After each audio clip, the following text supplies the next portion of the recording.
I don't really care about rank. I don't really care about getting up the ladder. My goal was never to be CEO of Facebook. In June 2018, Yaёl Eisenstat, coming from a career in the CIA fighting extremism in Eastern Africa, and then serving as a national security advisor to Vice President Joe Biden at the White House, accepted a job offer from Facebook. They had hired her to help the company uphold the integrity of democratic elections worldwide. I care about the mission, I care about what is wrong in the world, and I care about how I can help fix it. And the point of this title, this shiny title, Head of Global Elections Integrity Ops, is because that is what I was being asked to come do. But almost immediately after she walked in the door, she ran into problems. Day 1 was orientation. Day 2, my very first meeting with my manager. First thing she let me know was, I'm changing your title. Your title is now manager.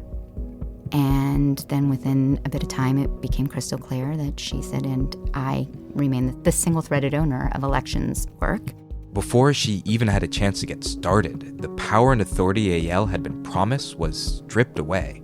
Had they ever taken the position seriously in the first place?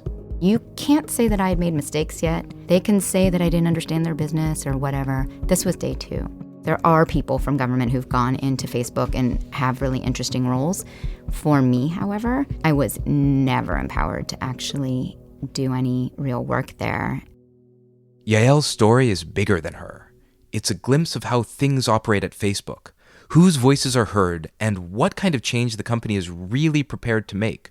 What kinds of problems they take seriously, or don't. Today on the show, how did a small Jewish American woman in her 20s with fair skin and a pixie cut end up on the ground in Kenya and along the east coast of Africa fighting extremism? And what got her from there to a job as national security advisor, and then to Facebook with a promised mandate of protecting global election integrity, only to leave 6 months later with a view that these companies cannot regulate themselves? Finally, and most importantly, what are some solutions? How can policy and government protections force the realignment of big technology's interests with our values and the future of the democratic experiment? The day we're releasing this episode, June 25th, Tristan is testifying in the U.S. Senate in a hearing on optimizing for engagement, understanding the use of persuasive technology on internet platforms. The big tech platforms can already predict us better than we think possible. Many people think that Facebook listens to their conversations via their phone's microphones because the targeted ads are just too on point. Using our own data and the creepily accurate predictions their data voodoo dolls of us make, the platform's asymmetric power over us will only grow. From a regulatory standpoint, how can we protect against this growing power over? In the second half of the show, Tristan and I talk through an emerging new framework using an old and enshrined concept, the fiduciary argument, for how to characterize our relationship with platforms that have an increasing dominance as the social sense and decision-making GPSs of our lives. I'm Tristan Harris. I'm Asa Raskin, and this is Your Undivided Attention. Yael, it's such a pleasure to be talking with you. I know you because you're the policy advisor for Humane Tech, but as I've got to know you, that's possibly the least interesting of the roles you have had. You've worked in some of the most dangerous and most beautiful places in the world. You've worked in the White House, alongside some of the world's most powerful people as national security advisor to Joe Biden. In your 20s, you joined the CIA, going straight to the hotbed of extremism. You went to Somalia and all along the eastern coast of Africa, sitting face-to-face with the other, getting to know them, their families, their communities, turning them from others into friends. Then you made a huge change. You came home and you changed careers. You went from government, and then you went to the private sector, and then to technology. If I'm characterizing it right, realizing the danger at home was greater than the danger abroad, and that's a profound conclusion to reach. Most recently, you were the global head of election integrity at Facebook. That lasted 6 months. We'll be coming back to that too.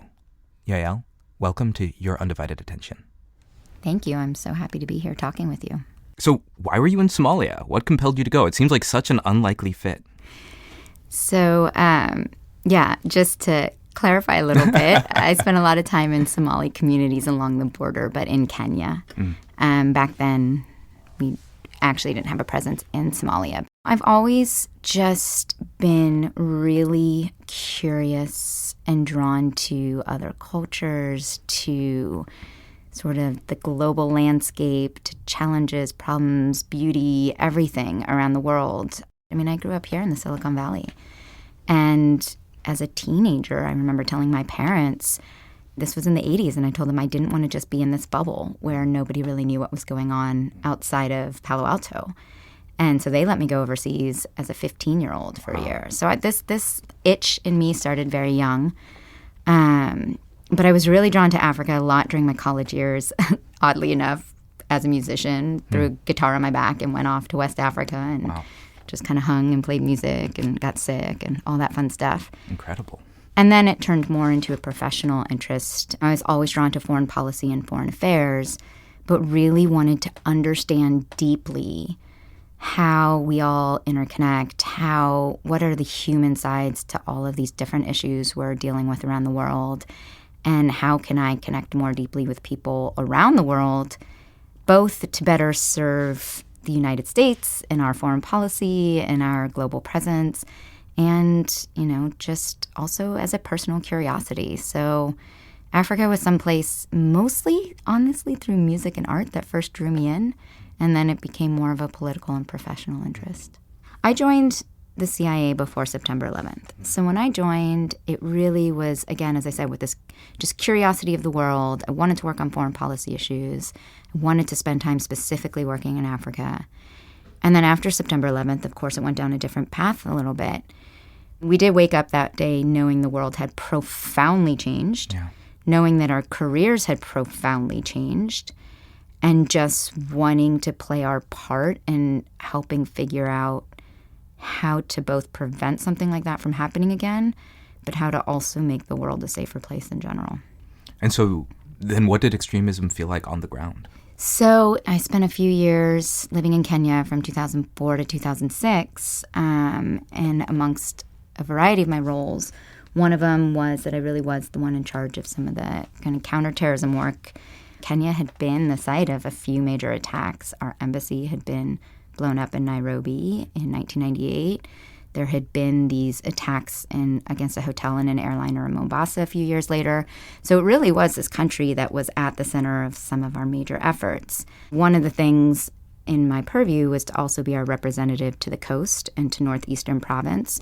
And those are the communities where a lot of the Somali and a lot of the more Muslim populations lived. And I just made a choice. The way I looked at it was, how can I spend real time talking to and getting to know people in communities that could be really vulnerable to being exploited and really vulnerable to outside influence, and show them that, hey, you might have never actually met an American. You might not know much about us. I'm here. I'm happy to talk. I want to get to know you. You get to know us. But really spent hours drinking tea with sheikhs and imams and engaging with youth groups and women's groups and just really having lots of dialogues to understand what people's concerns are. But the most important part was, how can we really make sure that people understand us as who we are, as opposed to just what they see on TV or what they might be hearing from somebody who might be trying to exploit them. So I want to zoom out now.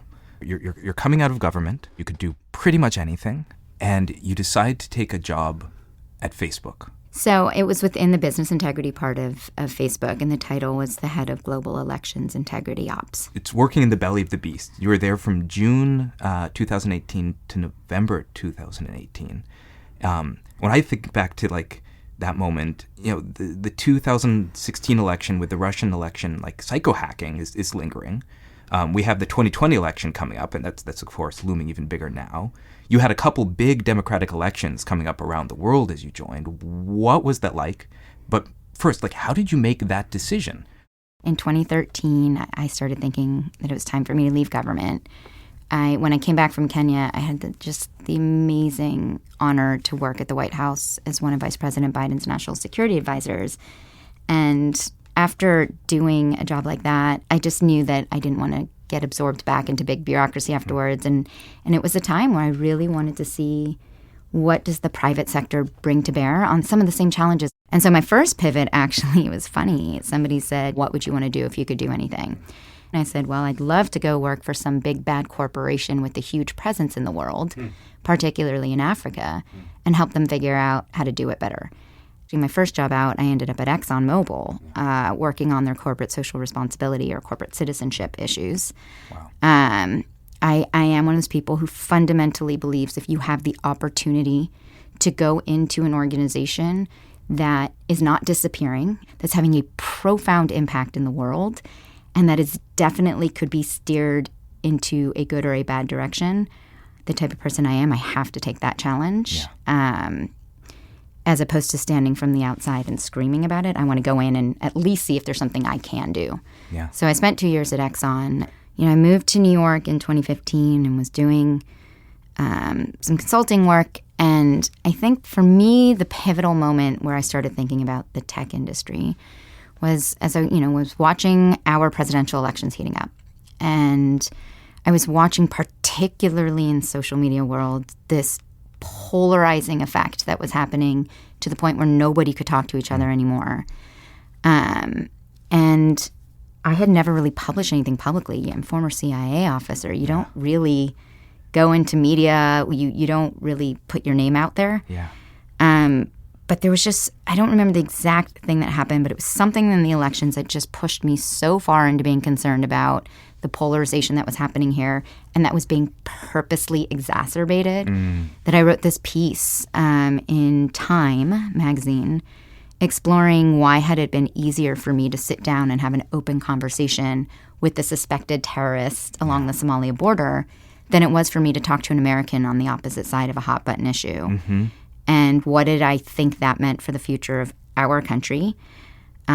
What did I think this polarization meant for our ability to actually tackle any of the huge challenges in the world that we care about and that matter both for our security, for our democracy, for all the things I care about? And in this piece, I started exploring that I wanted to see if there was a way to take that same hearts and minds work I'd been doing overseas and bring it back here to do at home. How do I help bring more civil discourse? That's where it started. Okay. How do I help foster civil discourse here in the U.S.? Because, before Facebook, it was the media, it was the cable news networks. They started really, in my opinion, fomenting a lot of this. One of the critiques we'll often hear is, but this is nothing new. We've always had stuff like this. What is your response? Yes, there's always been multiple voices and there's always been fear-mongering, and that's always been a part of our discourse. But there were still actually guardrails around how you could talk about political issues. The Fairness Doctrine, it was this FCC, Federal Communications Commission Act that basically said you had to show both viewpoints of any political argument or any political discussion. And we all used to sit around and either watch the CBS Evening News or, the NBC Evening News. And the Fairness Doctrine was what regulated how they could have those conversations. We've since gotten rid of the Fairness Doctrine. Part of me wonders, is there a way to have a Fairness Doctrine 2.0? But as I was thinking about this, it occurred to me, even when I was just chatting with Tristan the other day while we were going through all of these ideas. And, he talks a lot about the Saturday morning cartoons, how we don't have that anymore. And I kind of joked, and then I realized it's not a joke. At first I said, yeah, we've lost Mr. Rogers. But then I realized we really have. In this 2019 landscape of what we see online, on social media, with the way, even on television, with the way the most salacious content wins, Mr. Rogers would never succeed today. That is such a profoundly sad thought. Speaking as someone who grew up watching Mr. Rogers, that feeling that the show gave me, that sort of reminds me of what childhood was really about. Yeah. So I started speaking out about these issues. Then there's the moment where I out my CIA past. That made everyone start calling me. I start speaking out at tech and innovation festivals about civil discourse, about how to get off the platforms and back to speaking to each other, about what can the tech industry do to start reversing this course. And I did this podcast interview and I was asked my thoughts about Facebook. And in my long answer, I made the following statement. I said, I'm sure Mark Zuckerberg didn't set out to destroy democracy. Yeah. But I do question who he has at his decision-making table, and I guarantee you it's not somebody with my background. So I guess I kind of manifested it. A few weeks later, a recruiter called and we started talking. And then the day that Mark Zuckerberg was testifying on the Hill, they called me that day and said, she actually said, we're having an emergency meeting about you. We know we really need you and want you. Please give us till the end of the day. And they called me back and listen, the joke about Facebook knowing more about us, well, it's not really a joke, know more about us than we know about ourselves. Yeah, can predict us better than we can predict ourselves, yeah. I mean, they came up with the title that spoke so much to the core of who I am that it would be impossible for someone like me to say no to. To ask me to come help work on elections integrity issues. Fundamentally, I'm still a public servant at heart. I still care more than anything about these effects on democracy, these effects on polarization, on everything that's happening in the U.S. I negotiated a lot of I need to know what this looks like and how it works out, but it was impossible for me to say no to that offer. Yeah, I mean, Facebook is the world's best at targeting. I've been hearing of Facebook hiring high-level government people, and my skeptic side says, that's a kind of impact washing. What was going through your head there? What were your concerns going in? During some of the interviews and in the conversations with the recruiter, I was very clear. I actually laid it out. If you want somebody to do it this way, then don't hire me. If you want someone to come in and really dig into how did we get here and kind of laid out some of my thoughts, then hire me.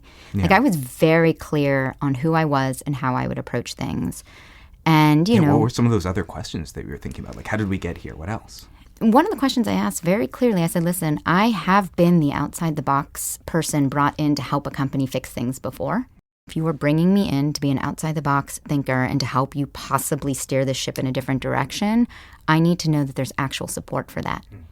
Because you're setting me up to fail if you are bringing me in to bring a different perspective, but then nobody actually wants to hear it. I need to know that there's support from the top on down to the bottom, that this is what people want.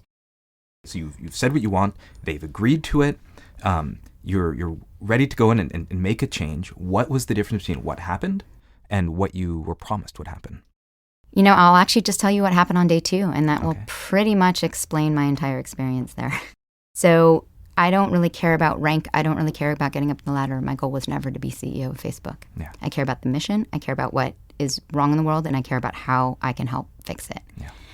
And the point of this title, this shiny title, Head of Global Elections Integrity Ops, is because that is what I was being asked to come do. Yeah. Day 1 was orientation. Day 2, my very first meeting with my manager.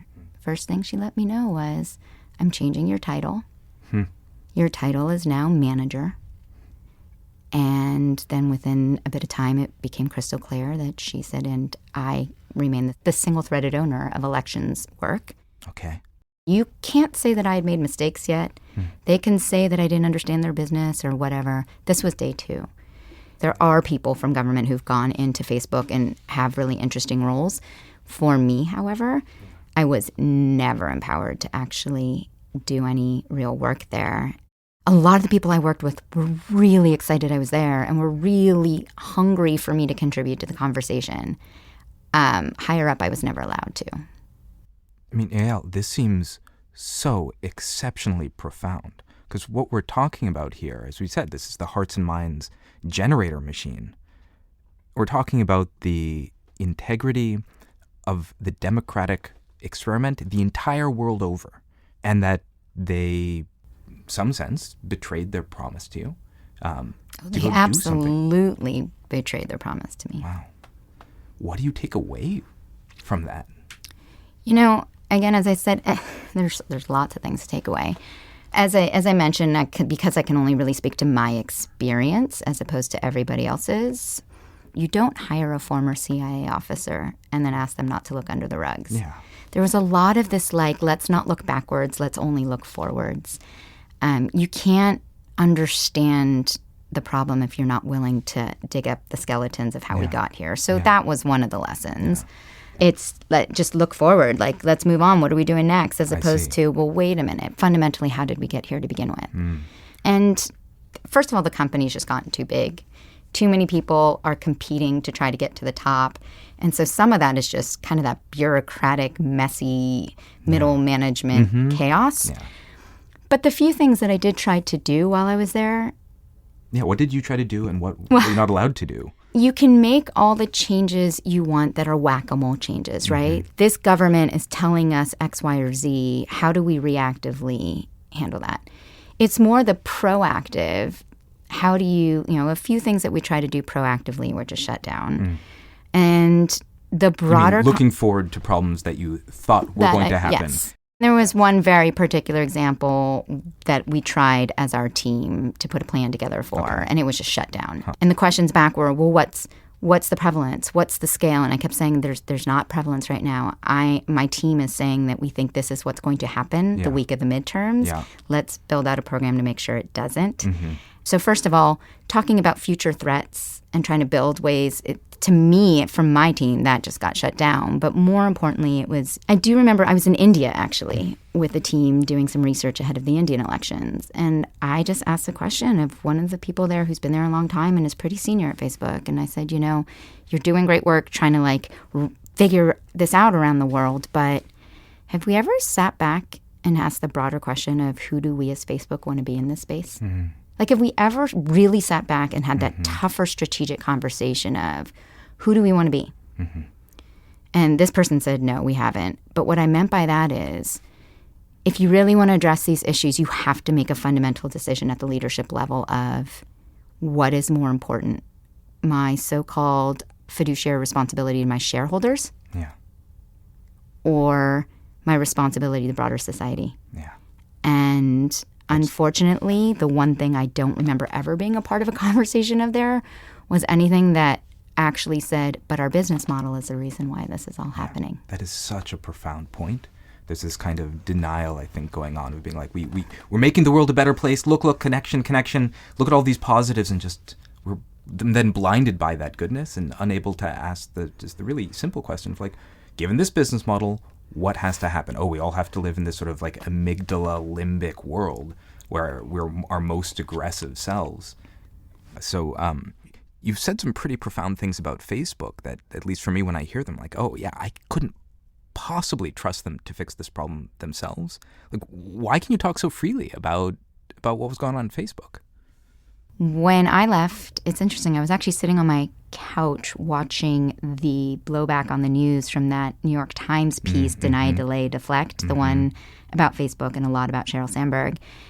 And I'm watching the news, and I get this email from this HR person at Facebook reminding me that I haven't signed my paperwork yet. And what does that mean? That means that in order to get your severance package and health insurance and all that fun stuff, they want you to sign a non-disparagement agreement. Listen, I don't need to go toxic just for a fun, toxic talking point about Facebook to self-promote and get all of the news. To me, fundamentally fixing this is so important for the future of everything I care about that I wrote back to them. I said, I won't be signing the paperwork. Thank you. Left the severance on the table.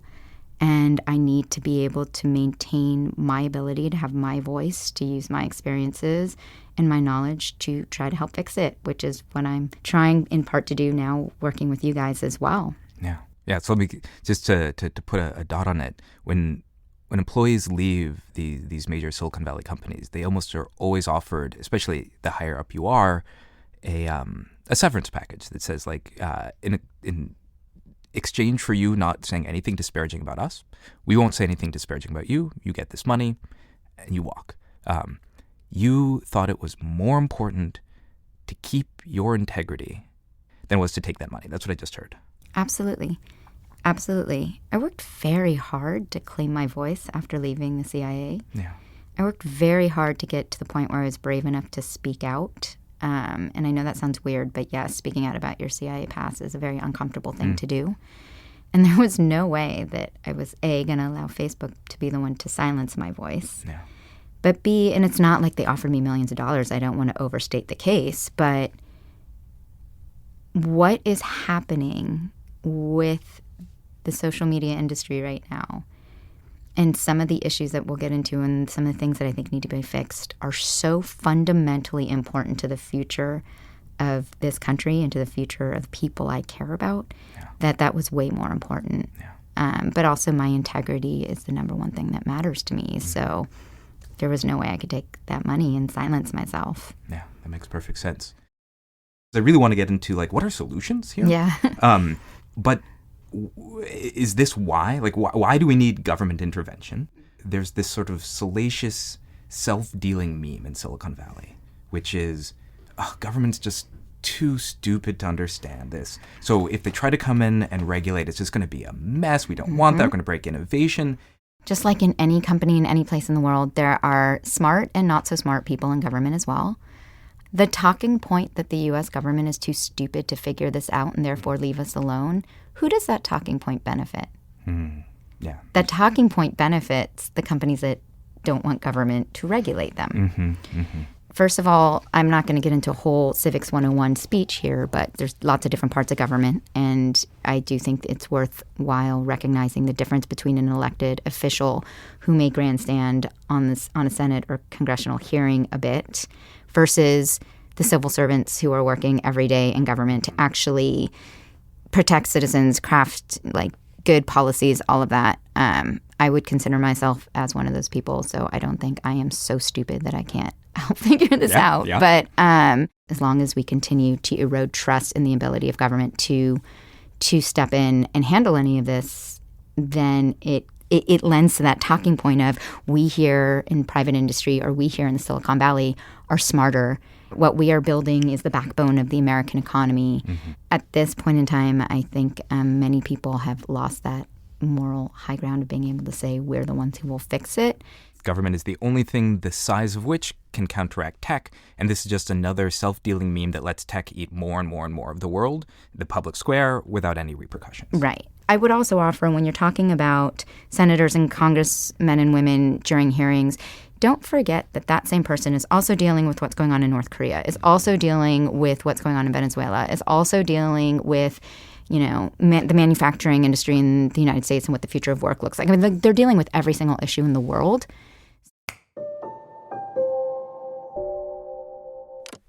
Hey, this is Asa. Yael's point here really resonated with us, so we're going to pause here and explore it more. Government officials are dealing with a lot. What do they and their staff members need from us to be able to understand these issues better? Tristan and I have some ideas. What I find interesting about those hearings when Mark Zuckerberg went in front of Congress is they were 5 hours or something long. I mean, there was multiple sessions, hours and hours and hours of questions. But what does popular culture remember about those hearings? Senator, yes, there will always be a version of Facebook that is free. It is our mission to try to help connect everyone around the world and to bring the world closer together. In order to do that, we believe that we need to offer a service that everyone can afford, and we're committed to doing that. Well, if so, how do you sustain a business model in which users don't pay for your service? Senator, we run ads. I see. That's great. And what do people take away from that one memory is that Congress doesn't get it. And we would never, therefore, trust them to regulate these companies. And I think the point that Yael is making is that it's not about the 5 hours of testimony. In the attention economy, it's a race to figure out what can I get people to remember and hold on to. And I think that if I was Facebook, I don't think that they did this, but I would have wanted that question to happen because it forced people to have just one memory leaving it, which is that we shouldn't trust government to regulate. And I think we have to examine that question because the fundamental thing here, with our guiding philosophy at CHD is we have Paleolithic emotions, which are on a fixed clock rate. Our evolutionary instincts aren't changing. We have medieval institutions that get updates about every 4 years with some new people in it. And then we have godlike technology that's increasing at an accelerating rate. So just imagine a world where the clock rates of your car are getting exponentially faster while your steering wheel is still lagging behind every 4 years. Like, that doesn't work. You're going to go off the cliff by default. And so that's the issue, is we have to align these clock rates so that our Paleolithic instincts match up with upgrading, the frequency and wisdom of our medieval institutions, upgrading with the slowing down probably of our godlike technology. Because we don't want self-destructive godlike technology. It is intrinsically self-terminating if we cannot align the clock rates of the guiding and control mechanism with the speed and evolution of tech. And I think that's why we have to refute this idea that the government can't regulate it. We need government to regulate it.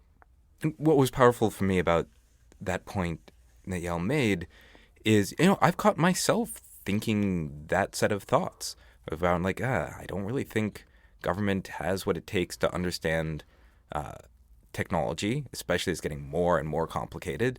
So if they don't understand it, then I don't really think that that I'd want them to regulate it, because they're gonna mess things up, and that I want to change my own internal memetics to being it's then my job as a technologist to help upgrade the capacity of Congress, of our legislative system, whether it's by writing articles or explanations or getting to know people, whatever it is. Like, I should be asking the question, cool, how can I help? Right. The reason that people have so little faith is because they are dealing with more complexity, more problems at tighter and tighter timescales. It is understandable, and with more political misincentives and the whole thing and all that.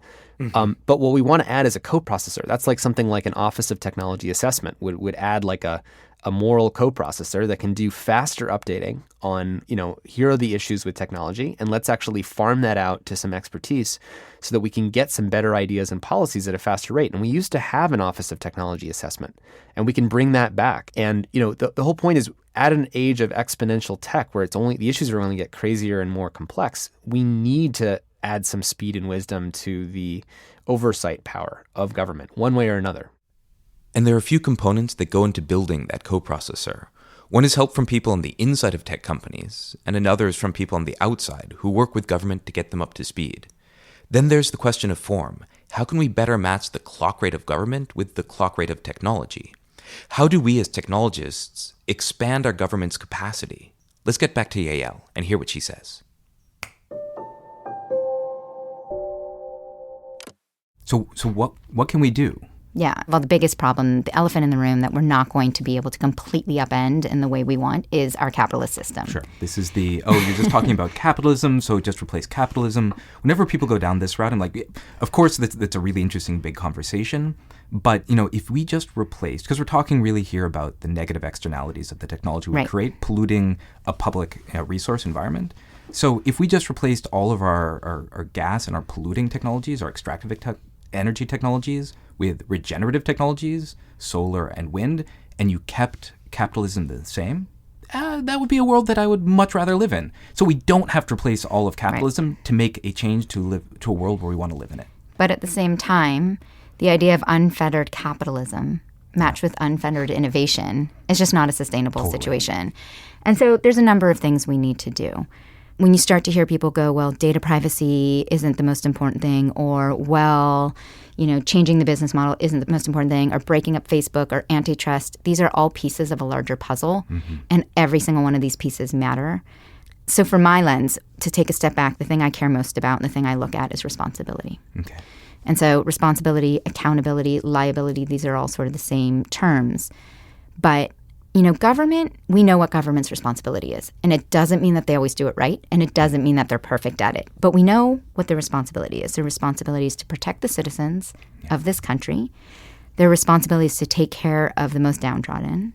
But really, the protection of our democracy, of our citizens, is government's responsibility. Yeah. What nobody has defined yet, or what I haven't heard a definition of, is what is the responsibility of these companies. Whose responsibility is it when a real-world situation happens off-platform that was enabled, exacerbated, or, happened because of something that happened on your platform? And that's where that's one of the three pieces I really care about, is whose responsibility is it and how do we get to that? And so one area of that, which is debated a lot, is the idea of how do you define a Facebook's responsibility in some of this? And one piece of that comes down to this idea of should we or should we not reform CDA 230, which is the Communications Decency Act 230. So this piece of legislation was written in 1996. Yeah. And so for listeners to know, what that did in particular is that it meant that platforms were not responsible legally for the content that a user uploaded. So because they had no liability, because you don't know what users are going to upload, and it was this deregulation that said platforms are not responsible, that let software as it ate the world, let deregulation eat the world. So now, as you were saying, 1996, it's been a long time. We've learned a lot since then. A lot of the conversation around CDA 230 right now, even that starts to become polarizing, right? It gets broken down to, if you get rid of 230, then you are anti-free speech. On the one hand, you have this argument of it'll kill the entire internet. That's one big argument. Another argument is, well, freedom of speech is more important. So all of these arguments, it polarizes us even around the CDA 230 conversation. You're either pro or against free speech. You're either pro or against innovation. And I don't think it's any of those things. No, I think there's a nuance missing there. This is the term that I've certainly been helping to champion, which is the freedom of speech is not the same thing as the freedom of reach. And it's that nuance that gets confused. That means we always go down the path of, this is about content moderation, not about the systemic change that needs to happen. That is my favorite line, because the way I look at it is, a better way to look at CDA 230 is, I actually don't want Facebook and Google and Twitter to be regulated the same way as the New York Times. I actually think the New York Times is more responsible. I look at a Facebook or other platforms and I say, as long as they're curating my content, right? They aren't just putting everything in order of everything that's being posted in front of me. They're curating what I'm seeing. They're amplifying content. They're doing it in order to keep our eyes on the screen, which CHT talks about all the time. And they're doing that in order to sell ads, right? And my thing is, they're not a publisher. They're not a media company. We need to figure out what they are and regulate them accordingly. But instead of it being an all or nothing, either they're media or they're not, either they're protected by 230 or they're not, I say figure out what they are, which is a digital curator or a digital amplifier or whatever term you want. And actually, that's more dangerous because they're the ones who not only decide what we see, but they decide what they're going to amplify. And figure out if you fit into that category of curation and amplification, and maybe there's a threshold of how many users you have, then you need to be regulated as such. So the other thing that they're allowed to hide behind, as long as 230 is not amended, is everything that I saw happening, a lot of the things that we're asking Facebook to deal with, like let's say there's a blackout during an election in a certain country, and that country's laws say that you cannot show political advertising for 2 weeks before an election. The answer was always, you show us what's happening and we will take it down. It's always pushing the responsibility onto somebody else. And yes, they try to train the machines to take down certain content in advance. But at the end of the day, there's no actual legal responsibility for what is on your platform. And as long as there's no responsibility, they will continue to push that onto the users and say, well, we're doing everything we can, but it's the user's responsibility to flag it to us. At the end of the day, this falls on government as well. I can be as angry as I want to be at some of the things that are happening in the social media world, but can I completely blame a company like a board at Facebook for being 100% committed to their business model and profit, as long as that's not illegal, right? As long as there haven't been rules written and they're not breaking the rules, then I can say, I hope your better self knows that there's a better way to affect society. But those guardrails are not in place. And so that is... So what I'm hearing you say is that their behavior, like the behavior you saw directly at Facebook, it's egregious, but it's not illegal. That's right. And until we shift, and the role of policy here is to shift the responsibility, closing the balance sheet of the externalities against society, companies are just going to continue doing that, regardless of who's in charge. For sure. And the externalities part is so critical to it, right? If we cannot outlaw this business model, which I hope there is a way to someday outlaw this business model, but if we can't, then how do you make it so expensive that it is no longer the smartest way to operate? And part of that is how do you quantify the externalities? And this is a lot of what I know CHT has also been looking at, right? How do you decide, how do you quantify the attention extraction? What effect that's having on public health, what effect that's having on polarization, or even on productivity, which is something you can quantify and then put in terms of GDP and then decide how to tax. I know tax is an evil, dirty word in the Silicon Valley, but these externalities are affecting society. And as long as you can figure out how to quantify that, you can hopefully make the business model unsustainable, but bigger than that, and this is something that I know Tristan is starting to talk about quite a bit, and you guys will certainly be talking about is that fiduciary responsibility. Yeah.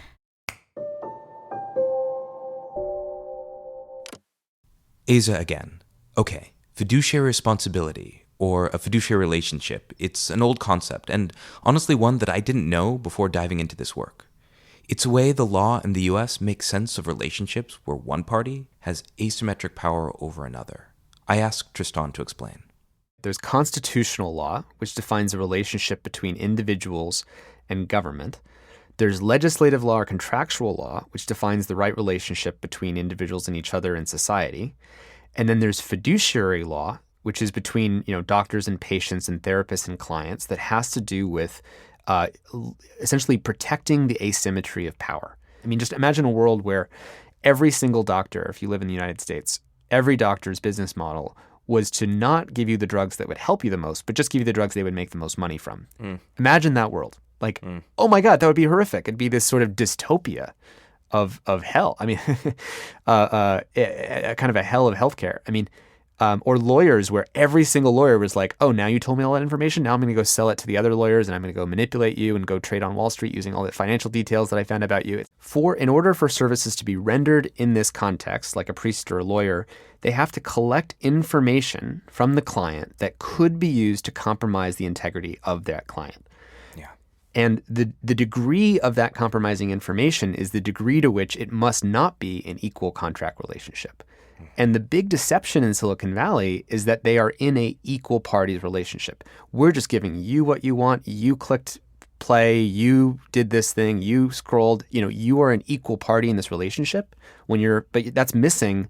In the first case, the fact that there's 1,000 engineers on the other side of the screen with a huge amount of asymmetry of power, knowing what will persuade you to keep scrolling.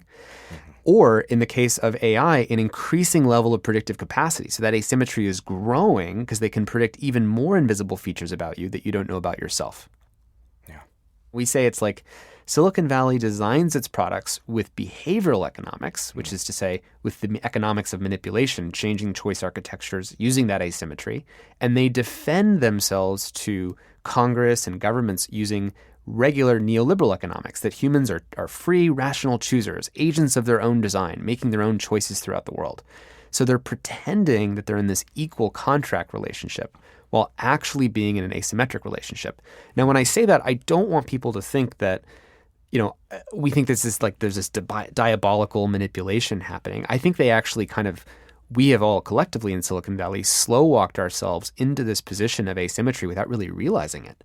But now that we're here, there's a defense going on where the last thing they would want is to be recognized for having this asymmetric duty of care relationship, where they have to have a fiduciary duty of care, caring relationship with the people that they're serving because they have such asymmetric power over the other's weaknesses. As a government, person and as a policymaker, you want to be thinking about with this asymmetry of power. Like imagine a world where priests are getting exponentially smarter like every passing minute and like the level of information they're knowing. And so you're trying to protect not just against today's level of asymmetry of what a priest knows about everyone in their town, but like the exponentiation of that asymmetry. So it's very simple. We have to go from a contract relationship, which has been false all along. We've been sold a bill of goods that's not true, to a fiduciary relationship. Let's even just call that a caring relationship that puts your interests first.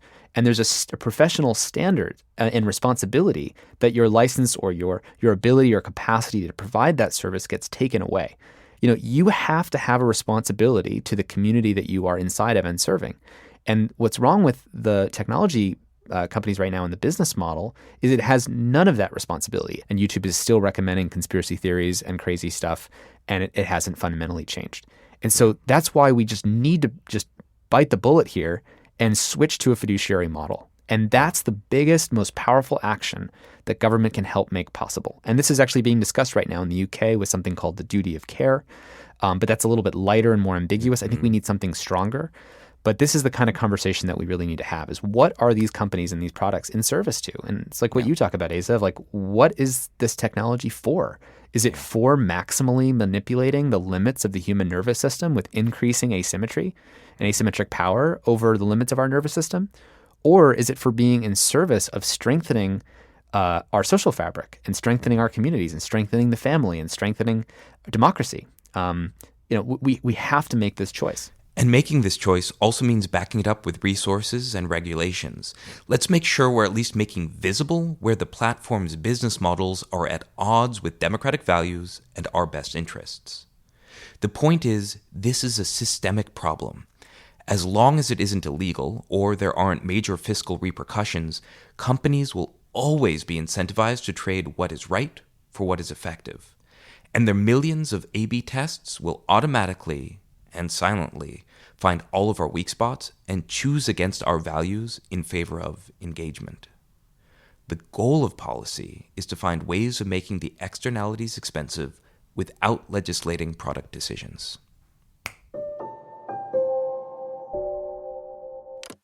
I love your points about responsibility, because right now the only way these companies have any incentive to deal with the problem is if someone in civil society goes out of their way, often under-resourced, to do a whole bunch of research to figure out where these externalities are, right? We only discover that YouTube is surrounding people with this sort of stepping stone path towards, say, pedophilia because of outside independent researchers. Right. So one of the things that I'm passionate about is the idea of amplification transparency. It's a small but I think very powerful first step, which just says, hey, platforms, you're not yet responsible for any of this stuff, but at the very least, we should see how many times you've amplified or recommended a piece of content.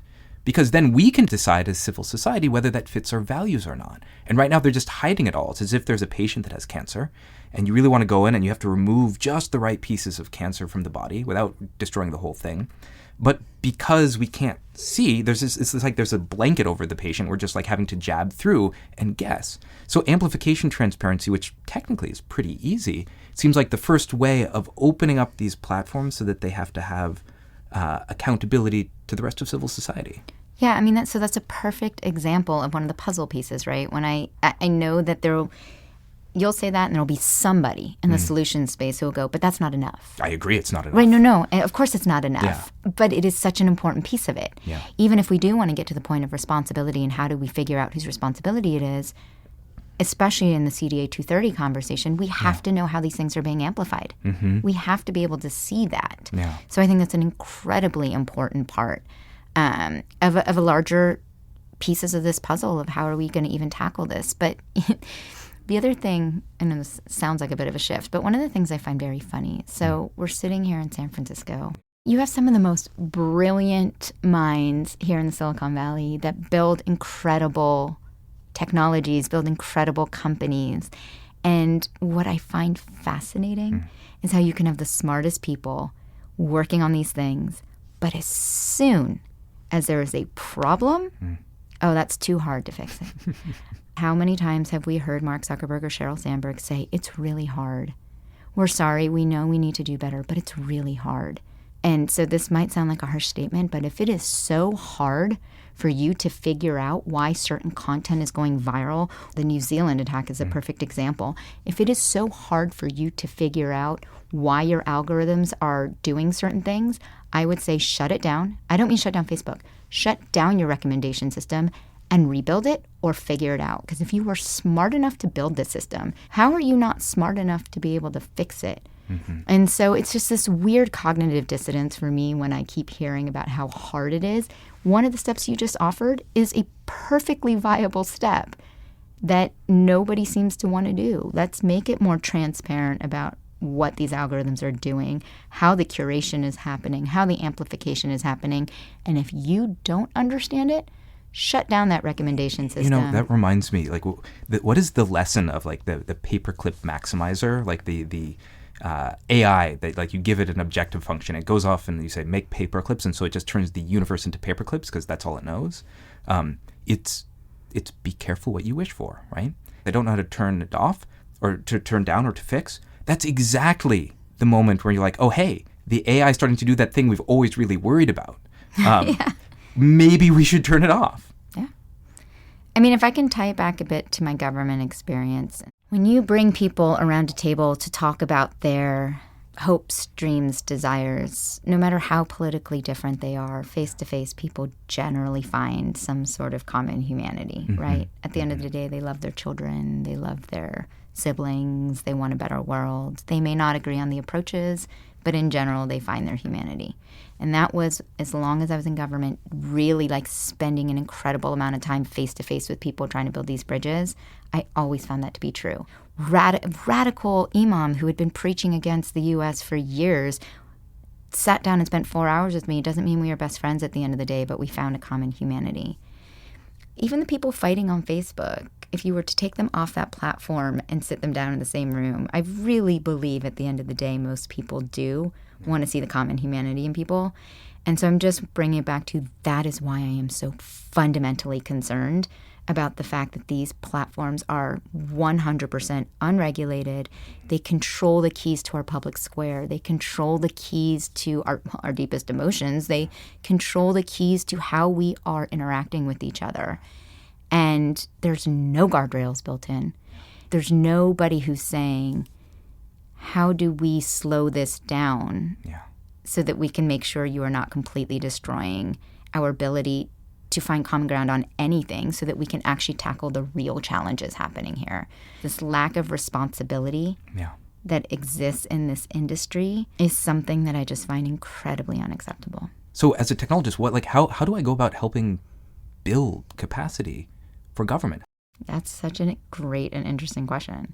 I don't know the answer to this, but to figure out how to help overcome this unfortunate mentality of a lot of people, I'm not saying everybody, but a lot of people here of don't trust the government's too stupid, or, post-Snowden revelations, it's we can't trust the government with anything, which I find funny because, again, Facebook still knows more about you than the CIA and FBI ever will. Wow. I mean, they do, right? Yeah. So not just because of what you post on Facebook, but because of how they're following your patterns all over the internet. Yeah. But They can predict when you're pregnant. They can predict when you're depressed. I want to talk to as many people in this industry as possible and show them, how can we get to the point where you can trust your government a little bit more to start figuring out how do we build this bridge and do this together. But also, I would really love to find a way to inspire more people to actually think of government service. We need some of these really bright technology minds to work in government, to help government figure this out. Every senator and congressman may not be a lot of them have no idea how the technology industry works. But behind every senator and congressman is a whole staff of people who are working really hard on these things. And I know there are some organizations out there that are trying to get more technologists placed as fellows, for example, on the Hill. I think Tech Congress is one that's doing that. Things like that are so important. And it's important for what everybody cares about. Because government does not want to stifle innovation. Government does not want to destroy Silicon Valley. Government wants Silicon Valley to help the United States be the most thriving country we can be. And so pitting government and the Silicon Valley against each other at the end of the day is not benefiting any of us. Exactly. I love a lot of the work that CHD does to try to educate and inspire people within companies to also think more humanely about the products they're building. Yeah. That's a huge step. I do think there needs to be accountability at the leadership level. And how would you implement that really fast? That's something that a board has to do. And as long as a public board's only responsibility is the shareholders' bottom line, then that's never going to benefit greater society. Well, I shouldn't say never, depends on the company. But, government has to step up and say, what is happening in a company like Facebook and some of the things happening at YouTube, these are no longer going to just be no guardrails. That has to be regulated. Yael, thank you so very, very much. This has been fascinating. Thank you. It's been great chatting with you. Next week on the show, we interview Guillaume Chasleau, an AI expert and former software engineer at YouTube. The YouTube algorithm has 10 billion videos, or I don't know how many billion videos, and it chooses the 10 to show to you in front of your screen. And then you have just a tiny little choice between those 10 to choose which one you want to see. So it has 99.99999% of the choice is from an algorithm that you don't understand and you don't control. Guillaume explains how on YouTube it's possible to start out watching kitten videos and end up on flat earth conspiracies hours later. And he'll tell us what YouTube could do to stop promoting this kind of algorithmic extremism. Your Undivided Attention is produced by the Center for Humane Technology. Our executive producer is Dan Kedmi. Our associate producer is Natalie Jones. Original music by Ryan and Hayes Holiday. Henry Lerner helped with fact-checking. Special thanks to Abby Hall, Brooke Clinton, Randy Fernando, Colleen Hakes, David J., and the whole Center for Humane Technology team for making this podcast possible. And a very special thanks to our generous lead supports at the Center for Humane Technology, who make all of our work possible, including the Gerald Schwartz and Heather Reisman Foundation, the Omidyar Network, the Patrick J. McGovern Foundation, Craig Newmark Philanthropies, Knight Foundation, Evol Foundation, and Ford Foundation, among many others.